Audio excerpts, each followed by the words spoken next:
from where Sri Ramakrishna, the great mystic, comes. Here's a beautiful story of God being represented as the Divine Mother. Just as in the Christian tradition, in the Lord's Prayer we say, Our Father which art in heaven. In the Bengal tradition they say, Our Mother which art in heaven.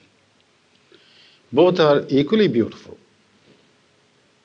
And Sri Ramakrishna tells those around him in very homely language that in order to see the Lord, in order to see the Divine Mother,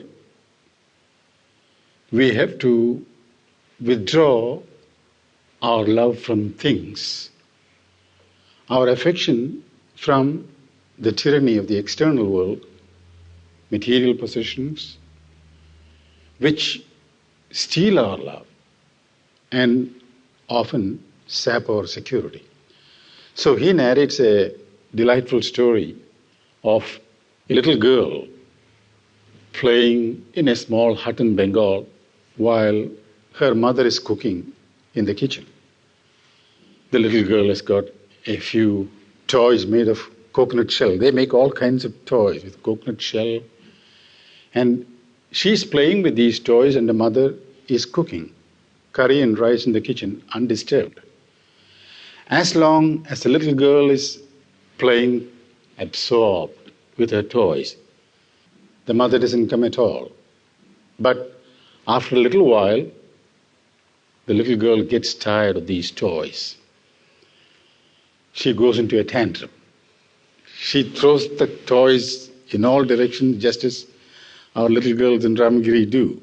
And she screams at the top of her voice, Mother.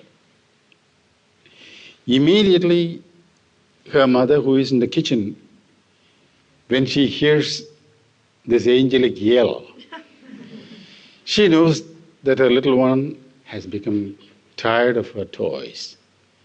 Now, nothing will satisfy her except the presence of the Divine Mother.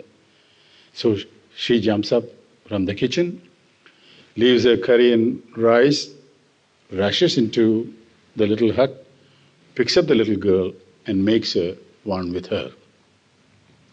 We had a modern illustration of this the other day on Dillon Beach. It's a far cry from a Bengal hut to Dillon Beach. And Christine and I were walking along and there were two little girls, one of whom was just sobbing her heart out. So we stopped and Christine took the little one in her arms and said, Why are you crying? She says, I am tired of digging. So I said, What do you want? My mom. See, there comes a time when every sensitive person, every mature person will see through the game of these toys, of accumulating material possession for the sake of accumulating them.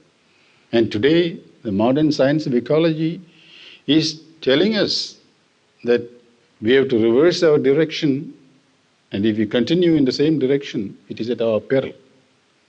And I feel very happy to see most of our young people taking care of their old things, taking care of their old appliances, and refraining from buying new things except at goodwill as it is, or as is.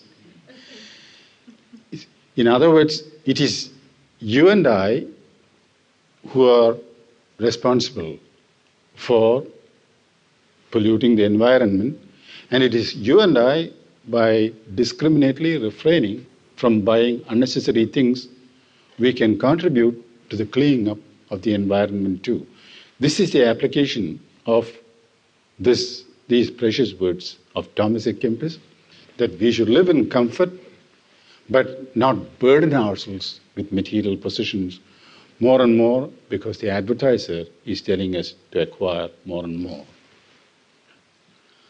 Wherefore, O my soul, thou canst not be fully comforted, nor have perfect refreshment except in God, the comforter of the poor and patron of the humble. Wait a little while, O my soul,